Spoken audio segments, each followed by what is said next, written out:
Hello student, आज आपका नया टॉपिक स्टार्ट होता है समावता। इसे कहते हैं आइसोमेरिज्म। आइसो का मतलब होता है समान। तो समावता क्या होता है कि ऐसे कार्बन यौगिक जिनके अणुसूत्र समान होते हैं परंतु उनके भौतिक व रासायनिक गुणधर्म भिन्न भिन्न होते हैं, उन्हें कहते हैं समावयवी। जैसे एग्जांपल एक देखिएगा, C2H6O। C2H6O के दो समावयवी संभव हैं, एक C2H5OH है, एक आपका CH3OCH3 है। एक C2H5OH है, एक आपका CH3। आप भी जानते हैं इसमें अल्कोहल समूह है और इसमें ईथर समूह है,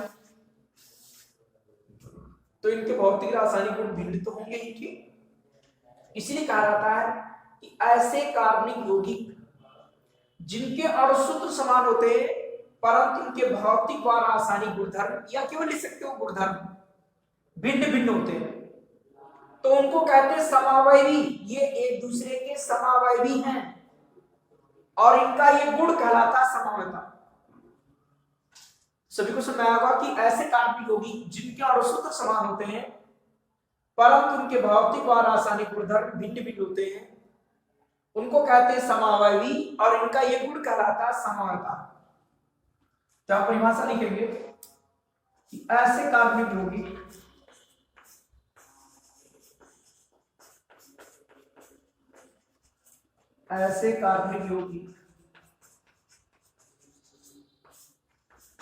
जिनके अणुसूत्र समान होते हैं, वही लिखा हुआ आइसो मतलब समान, अणुसूत्र समान होते हैं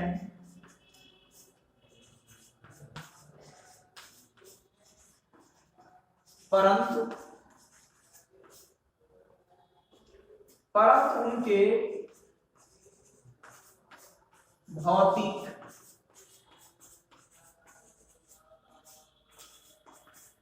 व रासायनिक गुणधर्म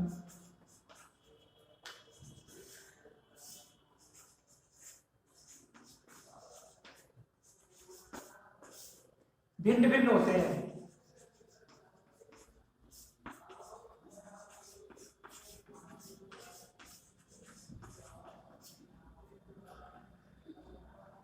समावयवी कहलाते हैं। ठीक, समावयवी कहलाते हैं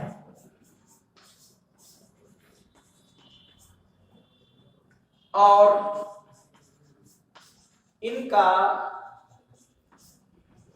यह गुण समावयवता कहलाता है। समावयवता कहलाता है।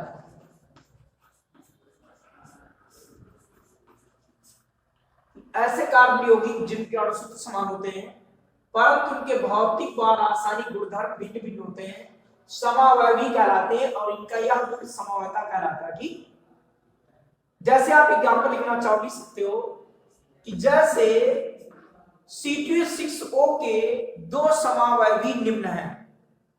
जैसे C2H6O के दो समावयवी निम्न हैं, एक आपका A ethyl alcohol,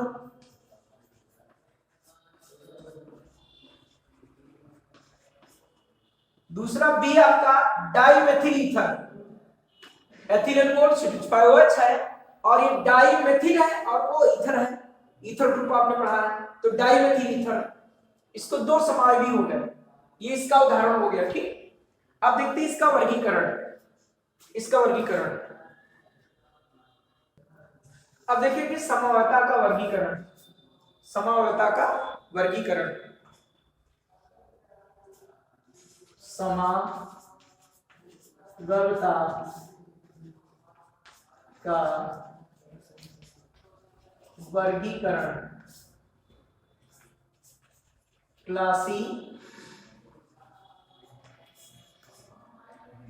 classification of isomeric. समवेता का वर्गीकरण। देखो इसको मुख्यतः दो वर्गों में बांटा गया, ठीक। ये समअवयवता आइसोमेरिज्म, इसको दो भागों में बांटा गया है। सबसे पहले पढ़ेंगे संरचनात्मक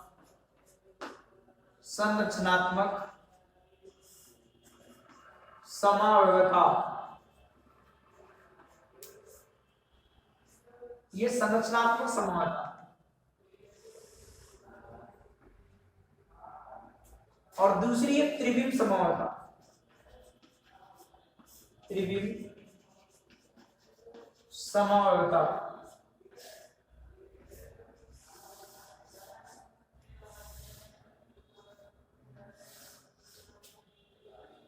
इसे कहते हैं स्ट्रक्चरल आइसोमेरिज्म, इसको बोलते हैं स्टेरियो आइसोमेरिज्म।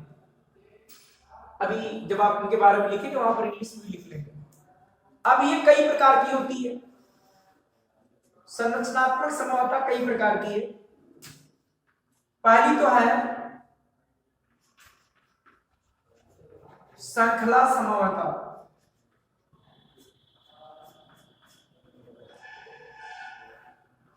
दूसरी है स्थान समअवयवता। तीसरी है क्रियात्मक समअवयवता।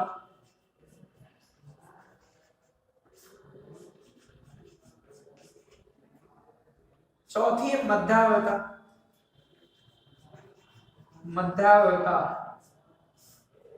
पांचवी है चलावयवता।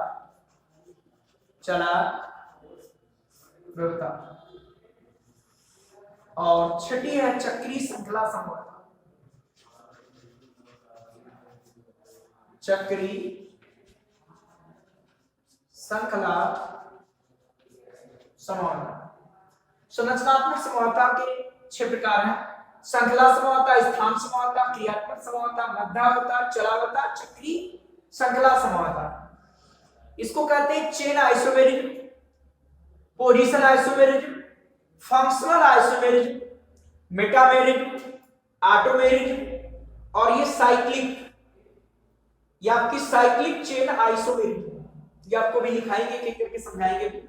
और त्रिविम समअवयवता सिर्फ 2 प्रकार की होती है, यही 2 प्रकार लिखेंगे। वैसे आप देखेंगे तो इसमें लिखा होगा विन्यासी, अगला लिखा होगा संरूपण। तो संरूपण का समअवयवता से संबंध नहीं है, वो आप लोग अलग से पढ़ेंगे, ठीक। वो आपको एलकेएम में पढ़ाया जाएगा संरूपण। यहां पर सिर्फ इसके 2 प्रकार लिखेंगे। ये एक लिखेंगे प्रकाशिक समअवयवता, और एक लिखेंगे ज्यामितीय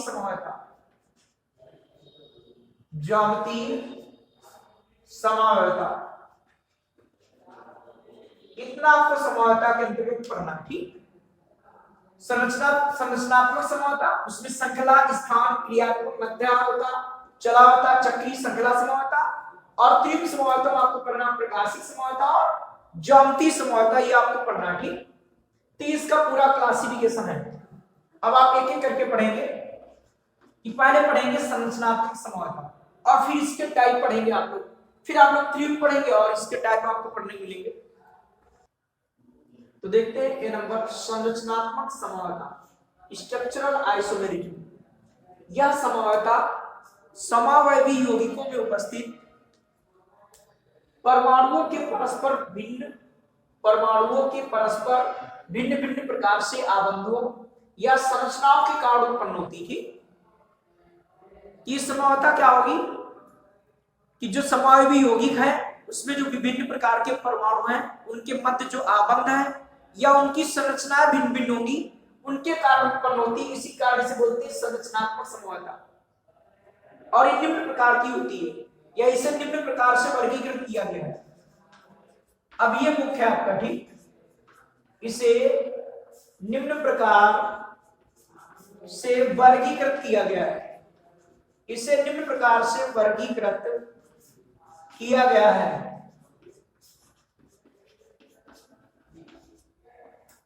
तो इसे फर्स्ट नंबर पढ़ेंगे, श्रृंखला समअवयवता। या इसको कहते हैं चेन आइसोमेरिक।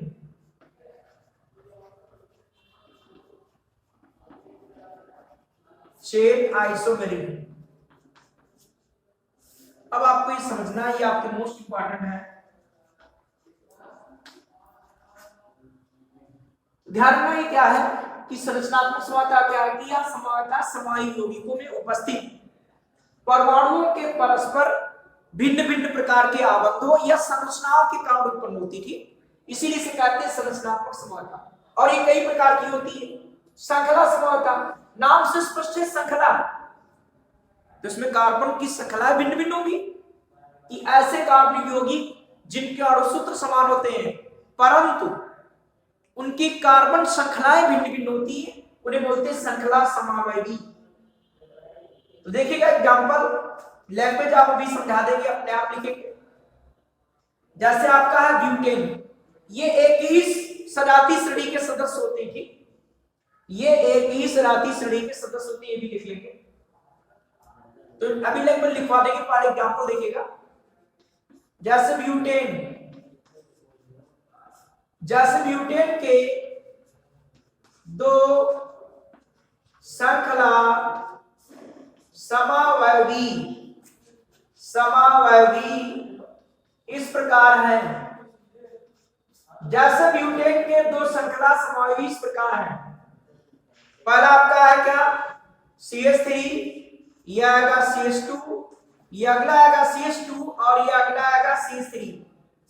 इसका नाम नॉर्मल ब्यूटेन, इसका नाम क्या है, नॉर्मल ब्यूटेन।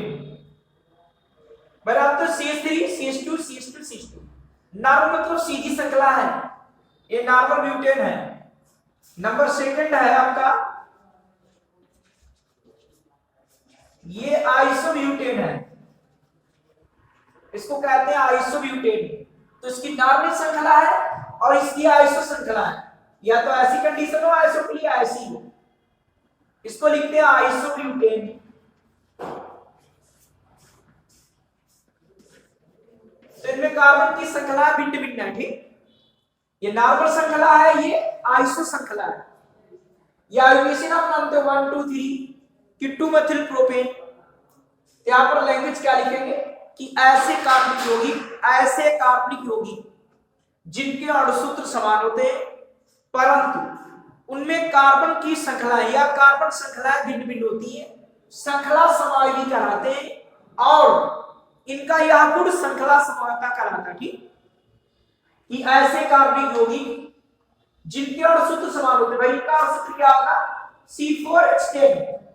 यहां पर लिख सकते हैं एग्जांपल में, ब्यूटेन ब्रैकेट में सूत्र लिख सकते हो कि C4H10 के दो श्रृंखला समावयवी इस प्रकार है, एक नॉर्मल ब्यूटेन है, एक ये आइसोब्यूटेन है, कि ऐसे कार्बनिक यौगिक जिनके अणुसूत्र समान होते हैं परंतु उनमें कार्बन श्रृंखलाएं भिन्न भिन्न होती हैं, श्रृंखला समावयवी कहलाते हैं और इनका ये गुण श्रृंखला समावयता कहलाता है, ठीक।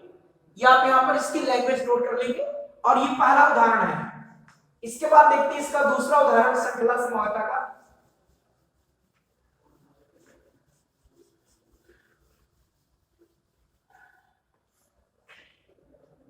दूसरा उदाहरण आपका है पेंटेन।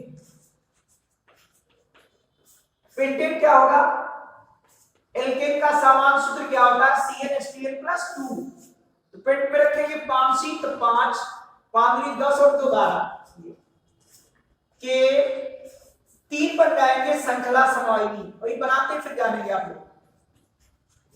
3 श्रृंखला समावयवी इस प्रकार है।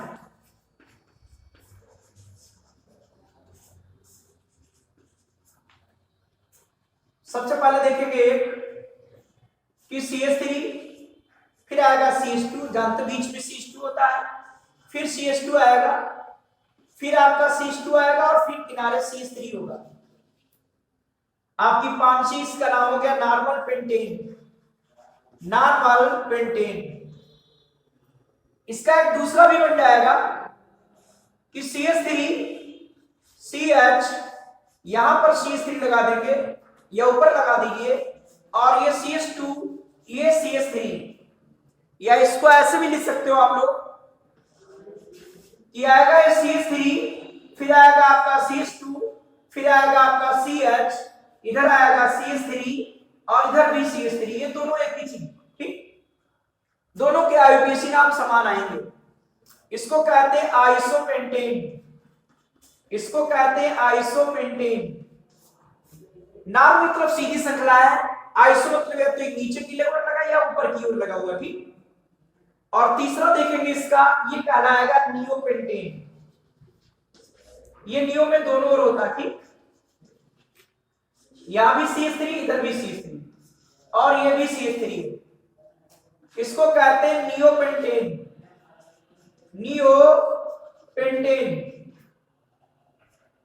ये नॉर्मल पेंटेन, ये आइसोपेंटेन और ये नियोपेंटेन, तीनों के देखेंगे अणु तो समान है, परंतु इनमें कार्बन श्रृंखला भिन्न। इसकी कार्बन श्रृंखला नॉर्मल है, इसकी कार्बन श्रृंखला आइसो है, इसकी कार्बन श्रृंखला नियो है।